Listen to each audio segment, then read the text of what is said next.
हे guys good afternoon everyone. So आज जेहेतु रामनवमी आपण समस्त मो तरफ रामनवमी हार्दिक शुभेच्छा एवं अभिनंदन। रामनवमी रे मु भाविली कौन बने बोली तो जेहेतु रामनवमी तो मु नवमी मो मन में आसला नवरत्न तरकारी। तो आज मु नवरत्न तरकारी बनाऊँगी and this is all the set you can see. तापरे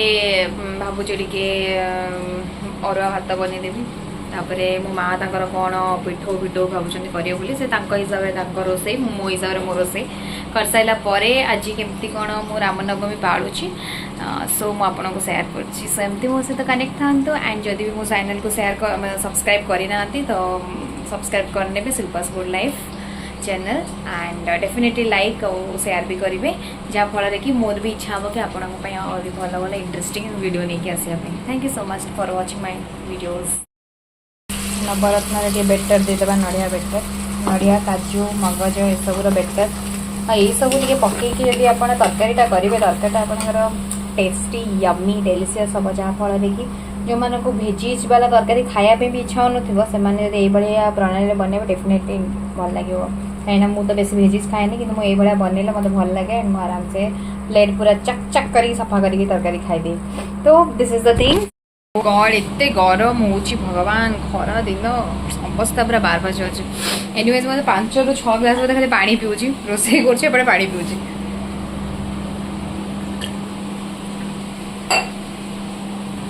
रिलैक्स। सो कौन कहती हाँ आज हूँ नवरात्रि जेहेतु मत ना नवरात्रि सब इंटरेस्टिंग लगे जो कन्या पूजा हुए कन्या मानक डाकी जेहेतु माँ को स्वरूप मानती कन्या मानक से कन्या पूजा कराए कन्या मानक डाकिकी जो गोड़ धोईकी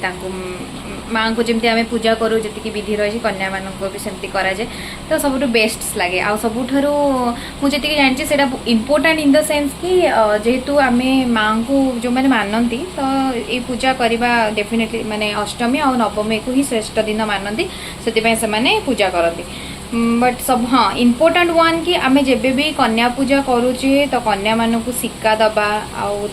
जो नाली वस्त्र आउ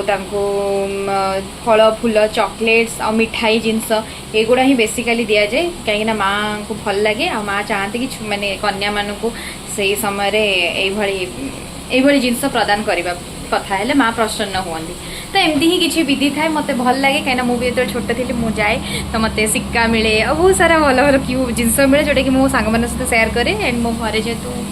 आम दिज सिबलिंग्स थी मो दीदी मु तो आम जेहेतु कन्या आम छुआ बेलू सेमती जाई आसीचु मैंने बहुत छोट बेलू आम सब जाऊ से सब मतलब एवं से जिनस देखला बेलू आम कॉलोनी रे बहुत सारा छुआ जाते तो देखिकी मत से दिन गुड़ा मोर मन पड़गला एंड भल लगे कि आज लाइफ रे बहुत सारा चेंजेस आछी ये जो परंपरा रीतिनीति चली आसा दरकार रही आसा दरकार समस्ते पीढ़ी पर पीढ़ी शिखिले सीना आगो ये सब जिन कंटिन्यू करेंगे। तो एमती ही किसी मत आज नवरात्रि था मो माइंड जहाँ चलता मुझे आपन सहित सेयार करदेली and then back to my रसोई कौन चलती अलरेडी हो गलानी तो मुझे सांगे सांगे को बन सारा मुझे सहित कथा मुझे परिवा किनापी हाट पलि आसपे देखिपे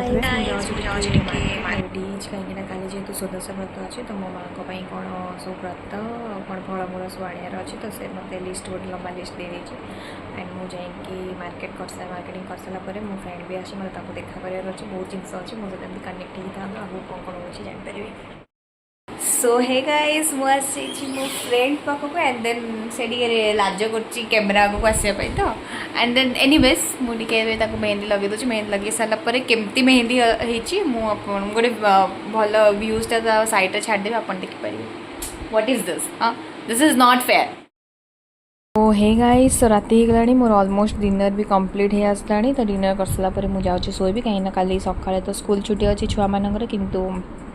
आज अ टीचर आम मानकर तो स्कूल रही तो मत फेर कल स्कूल को जावाक पड़ो सका उठा पड़ो बहुत टेंशन एंड एनीवेज कालीर कथा काली देखा तो आज ही मुझे मो ब्लॉग एंड करची। सो जय जगन्नाथ समस्त को एंड गुड नाइट आपण मानकर भल भाव राति गोटे भल निद नियंतु जहाँफल सका उठ आराम से निज निजर काम करेंगे एंड ये कही आज मोर यूट्यूब ब्लॉग एंड करुच्ची। So bye bye good night and take care sweet dream everyone.